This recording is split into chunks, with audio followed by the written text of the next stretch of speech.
Gusto ko lang tanungin, ano ba yung susunod? Okay. I'd like to sing a couple of the songs I recorded na ginawa kong theme song ng ilan sa mga naging pelikula ko.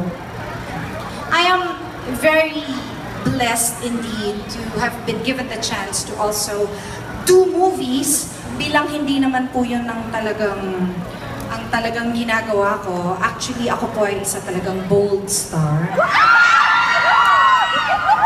By profession, hindi lang po masyadong halata ngayon maluwag yung suot ko kasi ayaw ko masyadong pinapangalandakan. Yes, but I am. Shut up. Okay. Okay.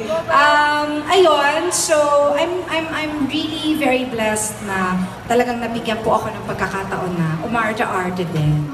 And tonight na ba? Medyo na, no? Gusto ko pong kantahin yung mga songs na naging theme songs po ng mga pelikula ko. I hope you still remember them. And if you do, sing along with us, okay?